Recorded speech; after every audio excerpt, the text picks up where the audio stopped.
그것이 영적 축복의 시작이라는 것을 여러분들이 한번 생각해 봤으면 좋겠다 싶어서 이 말씀을 준비했는데요. 여러분 살아온 인생 중에서 가장 기쁘고 또 행복했던 시간은 언제이십니까? 이 질문은 너무나도 개인차가 클 것 같습니다. 일반적으로 그렇지만 인간은 태어나 자라고 직업을 갖게 되고요. 결혼을 하고 아이를 낳고 그 아이를 키우고 아이를 시집장가 보내다 보면 이제 그 삶은 끝나게 되어 있는 것이죠. 이 중에서도 지금까지 살아온 그 나날을 돌이켜보면 아이가 태어나는 그 순간이 가장 행복했던 잊을 수 없는 시간이 아니었을까 싶습니다. 그렇죠? 물론 저는 남자이기 때문에 제 배로 낳은 것은 아니지만 아내가 수고했지만 고생을 해서 낳았기 때문에 그 두려움과 떨림이 공존했던 것이죠. 오늘 우리가 읽은 말씀을 토대로 하나님이 가장 기뻐하시는 이 회심이라는 구원의 역사가 일어난 사건을 통해서 이 구원이 영적 축복의 시작이 된다는 것과 하나님이 믿음의 백성에게 주신 은혜임을 깨닫는 귀한 시간이 되기를 축복합니다.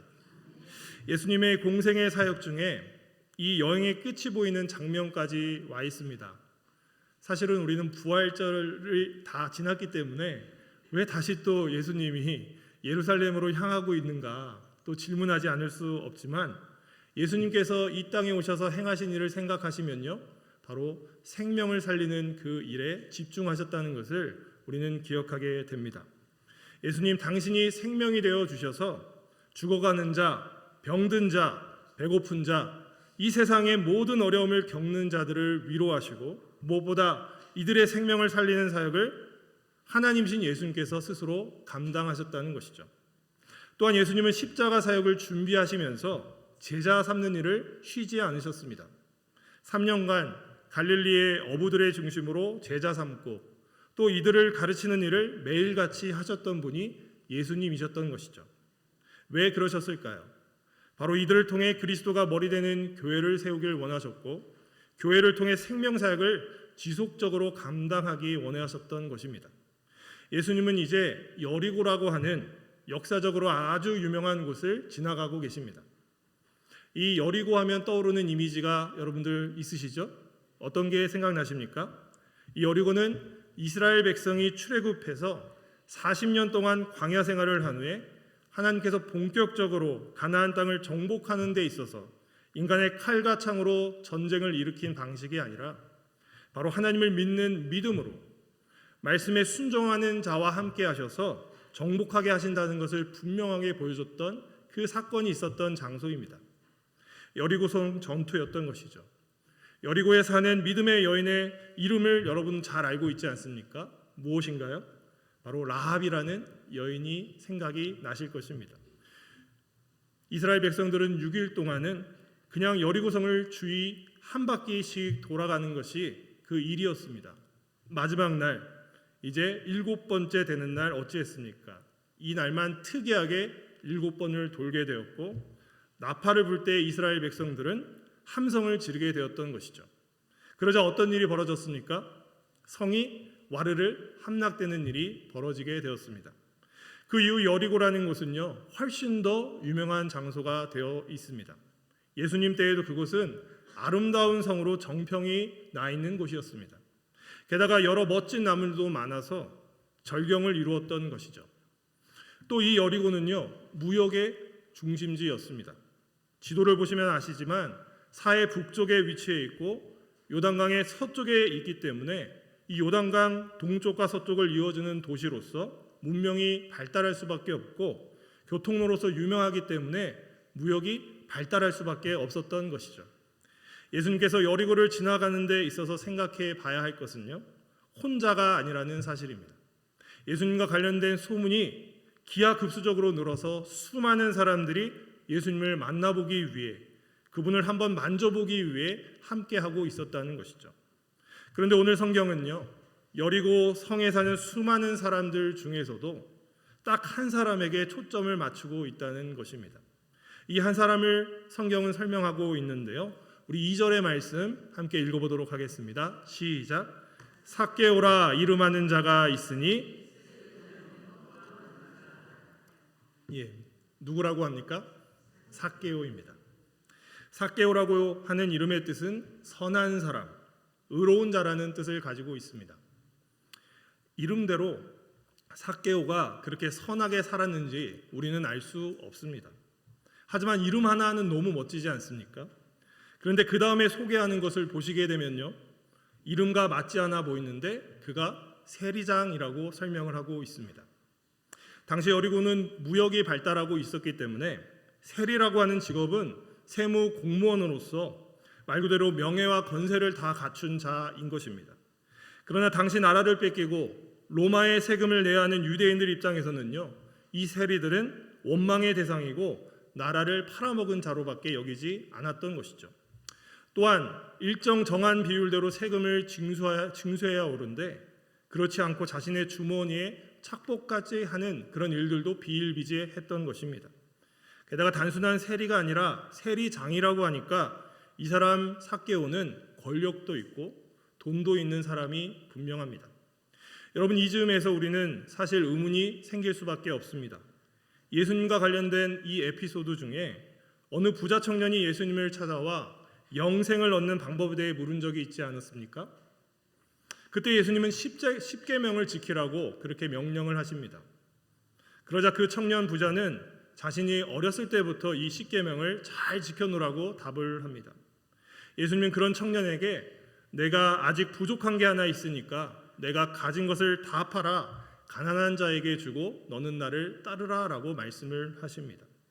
그런데 이 부자 청년은 어떻습니까? 이 말씀을 듣고는요, 심히 근심하고 되돌아갔던 사건이 기억이 납니다. 부자가 천국에 들어가기가 낙타가 바늘길을 통과하는 것보다 어렵다는 것이 분명한 것이죠.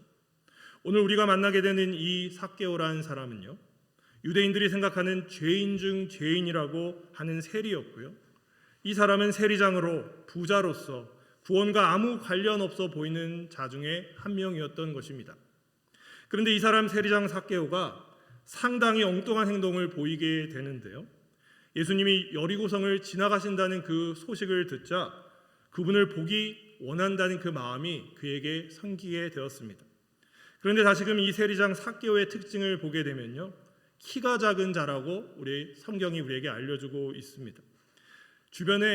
예수님 주변에 많은 사람들이 있었기 때문에 키가 작은 삭개오는 예수님을 직접적으로 볼 수가 없었던 것이죠. 여러분, 우리는 예수님께서 이 여리고성에 들어올 때에 예수님의 오심을 듣고는 간절히 그의 이름을 부르짖은 맹인 거지 바디메오를 알고 있습니다. 바디메오는 어떻습니까? 간절히 예수님의 이름을 부르짖었습니다. 왜 그랬던가요? 그분에 대한 소문을 여리고성을 오고 가는 사람들을 통해 들었던 것이죠. 예수님께서 행하신 것을 바디메오에게 있어서 복음 그 자체였습니다. 본절이 그가 원했던 것, 앞을 보길 원하는 그 간절한 마음을 가지고 예수님께로 다가가길 원했던 것이죠. 바로 이 바디메오는 예수님의 이름을 크게 불렀고 예수님의 선언을 통해 그는 앞을 보게 되었던 것입니다. 결국 구원이 예수님으로부터 온다는 것을 확신하게 되었던 것이죠. 여기 키 작은 세리장 삭개오의 경우도 누가복음 18장 제일 마지막에 나오는 인물인 이 맹인거지 바디메오와 비슷하게 자신의 신체적인 약점이 있음에도 이에 굴하지 아니하고 예수님을 보기 위해 기발한 생각을 하고 있다는 것이죠. 4절에 기록되기를 앞으로 달려가서 보기 위하여 돌 무화과 나무에 올라가니 이는 예수께서 그리로 지나가시게 되미로라. 아멘. 여러분, 키 작은 세리장 삭개오가 한 행위는 어린 아이들이나 하는 그런 행위에 지나지 않았습니다. 당시 돌 무화과 나무라는 것은 아주 큰 키를 가진 나무가 아니었던 것이죠. 그렇게 높지 않았기 때문에 오히려 이 나무를 타고 올라가기가 쉬웠던 것입니다. 하지만 예수에 대한 관심, 그 호기심보다 자신의 그 세리장이라는 지위와 명예와 권세를 생각했다면 그는 돌 무화과 나무에 올라가지 않았을 것입니다. 하지만 키 작은 세리장 삭개오는요, 사람 눈치를 보기보다 바로 예수님께 관심을 보이기 위해서 돌 무화과 나무를 올라갔던 것이죠. 우리가 익히 알고 있듯이 어린아이와 같은 순수함과 호기심이 없다면 어찌 천국에 갈 수 있겠습니까? 나이가 몇인지는 모르지만 호기심이 많고 순수함을 가진 어린아이와 같은 키 작은 세리장 삭개오에게 해당하는 말이었던 것이죠. 게다가 놀라운 것은 무엇인가 하면요, 바로 오늘 성경이 키 작은 세리장이자 부자인 삭개오에게 관심을 집중했던 것처럼 예수님도 이 한 사람 삭개오에게 관심을 가져주신다는 사실입니다. 우리 5절의 말씀 함께 읽어보도록 하겠습니다. 시작. 예수께서 그곳에 이르사 쳐다보시고 이르시되 삭개오야 속히 내려오라 내가 오늘 내 집에 유하여야 하겠다 하시니. 아멘. 예수님은 지금 여리고성을 들어가 지나가고 계십니다. 그런데 삭개오가 그 가는 길을 미리 생각하고 선점해서 그 지나가는 길 앞 돌 무화과 나무 위에 올라서는 이제 지나갈 예수를 기다리고 있다고 상상을 해보십시오. 사실 예수님 입장에서는요, 그 사람 말고도 예수님을 만나주길 원하는 그런 사람들이 많이 있지 않았겠습니까? 그럼에도 예수님은 그 수많은 사람 중에서도 키 작은 세리장 삭개오, 어린아이와 같이 순수하고 호기심으로 주님을 보기 위해 돌 무화과 나무 위에 올라가 있는 이 사람에게 주목을 했다는 것이죠. 예수님을 말씀하십니다. 삭개오야 속히 내려오라. 여러분, 이분이 예수님이십니다. 예수님은 우리 모두의 이름을 아는 유일하신 참 하나님이심을 믿으시기 바랍니다. 우리가 오늘 무엇을 했고 우리가 언제 태어났고 언제 주님을 영접하였는지 다른 사람들은 알지 못하더라도 우리 구주 예수님은 그것을 아신다는 사실을 기억하는 여러분 되기를 축복합니다. 이제 우리는 삭개오의 행동을 통해 이 구원이 얼마나 큰 영적 축복의 시작인지를 보기를 원하는데요. 첫 번째로 구원받은 자에게 주어지는 축복은 어둠은 떠나고 그 안에 기쁨의 샘솟듯이 솟아나서 즐거움과 기쁨이 넘치는 복을 누리게 된다는 것입니다. 삭개오야 속히 내려오라.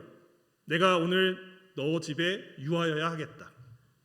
이렇게 하시자 삭개오는요, 다른 인간적인 생각을 다 버리고 예수님의 말씀에 그대로 순종하고 있습니다.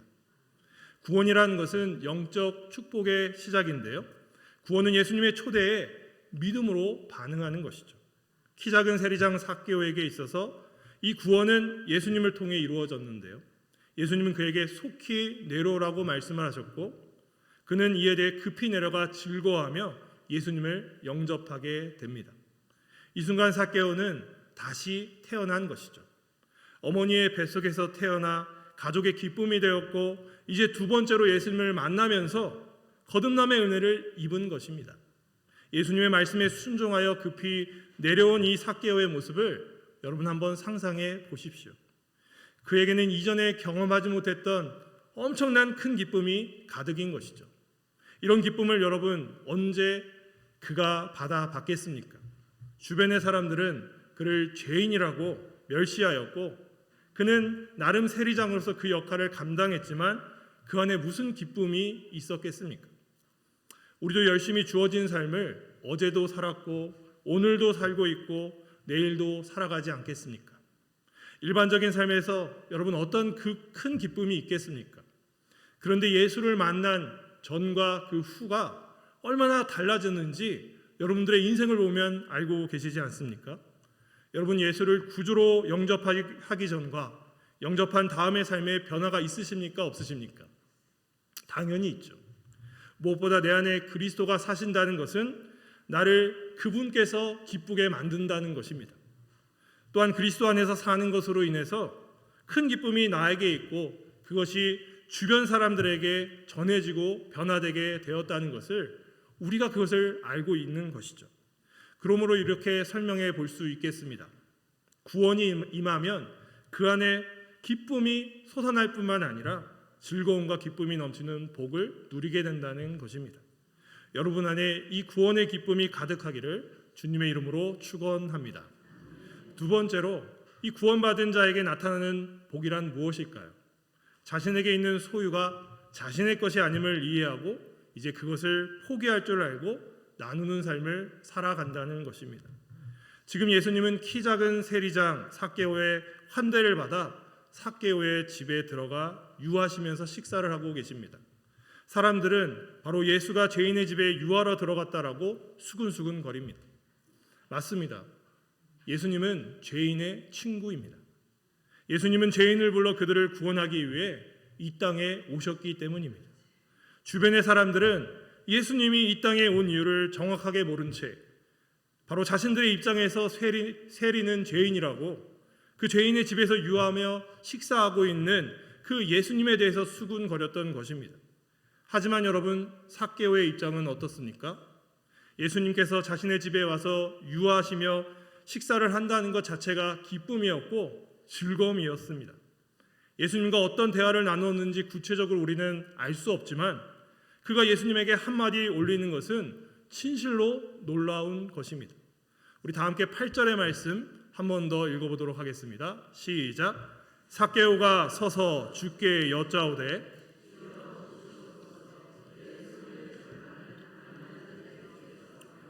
만일 누구의 것을 속여 빼앗은 일이 있으면 내 갑절이나 갚겠나이다. 아멘. 여러분, 자신의 소유의 절반을 가난한 자들에게 주겠다라고 지금 선언하고 있는 삭개오가 보이십니까? 여러분, 구원을 소유와 비교하면 이 땅에 그 어떤 것을 가진다고 해도 구원을 얻는 값과는 절대로 비교할 수 없는 것이죠. 삭개오는 지금 구원의 기쁨이 그 안에 있기 때문에 이것이 복임을 깨닫고 있습니다. 그가 이 땅에서 나름 열심히 생활하면서 벌어들인 그의 소유가 얼마나 됐는지 우리는 알 수 없지만 적어도 자신의 소유의 절반을 이제 가난한 자들에게 주겠다라고 고백하고 있으니까 너무나도 대단한 결심 아니고 무엇이겠습니까? 혹시 여러분들 중에 삭개오처럼 이런 결단을 하실 수 있는 분 계십니까? 있으시면 한번 손들어 보시겠어요? 제가 보기에 아무리 믿음이 좋고 아무리 구원의 감격이 크더라도 그 돈을 자녀에게 물려줬으면 좋지 세상 잘 알지도 못하는 이들에게 어떻게 나눠줄 수 있겠냐 하는 것이죠. 생각을 해보면요, 이 삭개오의 이 결단을 가능하게 한 분은 누구인가요? 삭개오 자신이 아닙니다. 바로 하나님께서 그 생각을 허락해 주셨던 것이죠. 하나님이 그 마음에 이런 결정을 하게 하신 줄로 믿습니다. 그의 소유의 절반을 정리하고 실제로 여리고성에 살고 있는 가난한 자들에게 그것들을 나눠주는 삭개오의 모습을 상상해 보십시오. 진실로 많은 이들이 그 모습을 보고 살아계신 예수님을 보게 되지 않겠습니까? 예수님과의 만남을 통해 삭개오는요, 구원의 복이 무엇인지를 절대적으로 깨닫게 되었습니다. 그것은 주는 것이 받는 것보다 복됨을 깨닫게 되었던 것이죠. 여러분, 저도 오늘 그냥 오지 않았습니다. 받은 은혜가 너무나도 커가지고 그냥 오지 않고 비타 500과 초콜릿을 들고 왔습니다.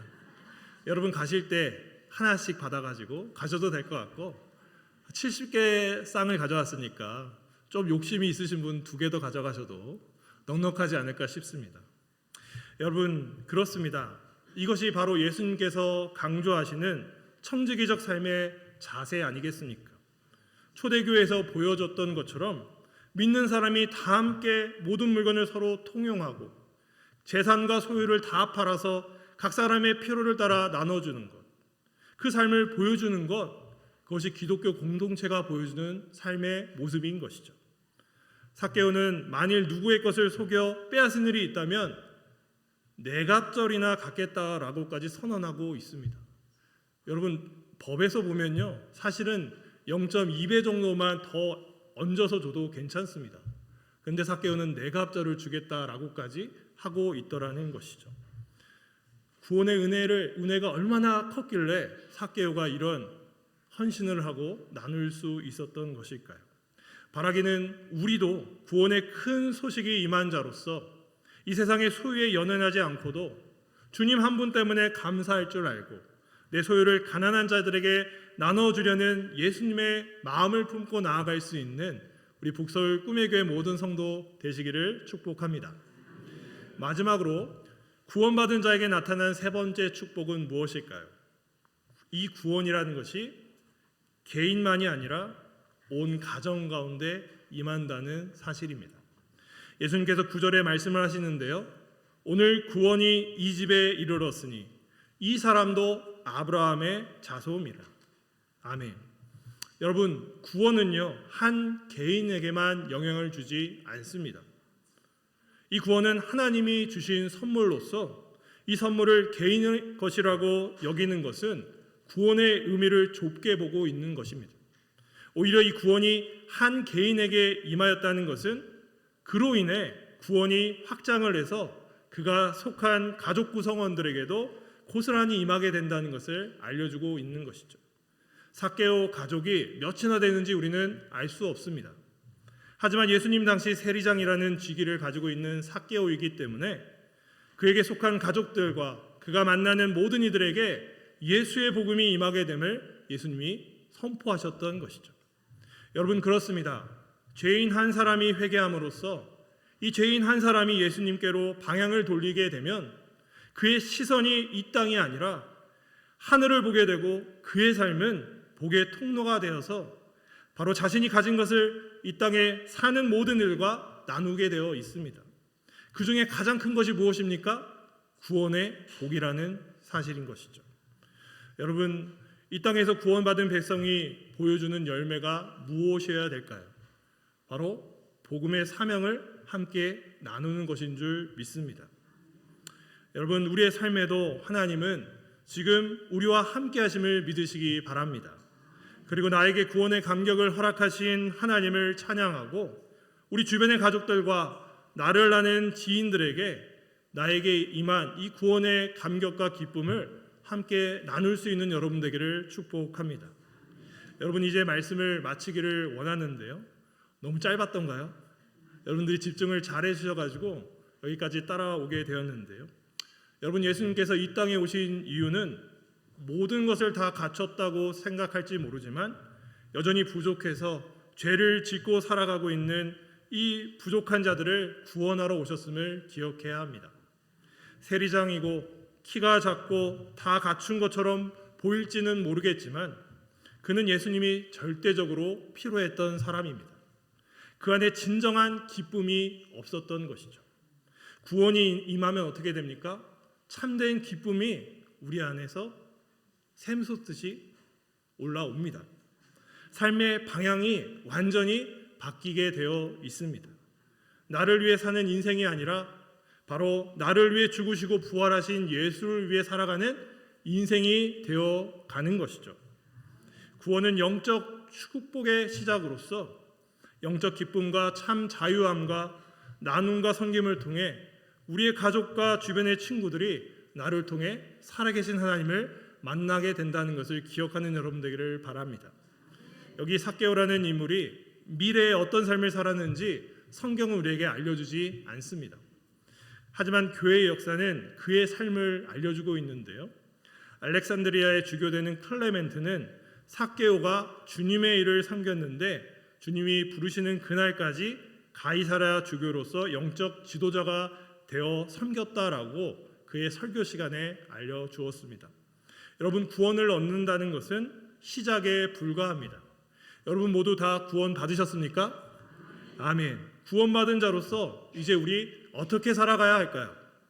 바로 그것을 고민하면서 말로 표현할 수 없는 구원의 감격이 여러분 안에 충만하기를 축복합니다. 또 나에게 주어진 소유, 돈, 시간, 사람들을 세상과 나누고자 힘쓰는 여러분 되기를 축복합니다. 또 끝으로 여러분들의 섬김을 통해 세상이 살아계신 하나님을 알아가는 그런 복의 시작이 여러분들을 통해서 이루어지기를 축복합니다. 이것이 오늘 하나님이신 예수님께서 이 구원이 영적 축복의 시작임을 우리에게 분명히 알려주는 그런 증거가 아니고 무엇이겠습니까? 여러분, 남은 한 주의 그 삶 가운데에서도 하나님이 나에게 구원의 복을 주셨음을 믿으시고 또 감사하면서 나아갈 수 있는 그 삶을 누리시기를 축복합니다. 이제 말씀을 이렇게 마치게 되는데요. 너무 다시 뵈니까 너무 반갑습니다. 네. 사실은 이제 말씀을 이렇게 짧게 마치려고 했는데 또 할 말씀들은 전할 수밖에 없어서 이렇게 됐는데요. 진실로 여러분 항상 건강하셨으면 좋겠고 저는 민 목사님 통해서 많은 도움을 받았습니다. 이번 청빙 과정을 통해서도 목사님한테 항상 전화로 문의를 하면서 저보다 앞서가서 이 청빙의 절차를 다 겪었던 분이기 때문에 큰 도움을 주셨습니다. 그리고 저도 제 스스로도 이렇게 짧은 시간에 담임이 청빙될 줄은 꿈에도 생각 못했습니다. 하지만 보니까 정말 성도님들의 그 기도와 또 여기 계시는 여러분들이 알게 모르게 저를 위해서 기도하신 것 때문에 하나님이 속히 응답해 주시고 또 답하신 줄로 믿습니다. 여러분, 구원은 영적 정말 축복의 시작입니다. 여러분, 이 구원받은 신자로서의 그 기쁨이 여러분들에게 넘치기를 축복하고 또 진정으로 여러분 그 가정 가운데도 임하기를 주 예수 그리스도의 이름으로 축원합니다. 아멘. 우리 같이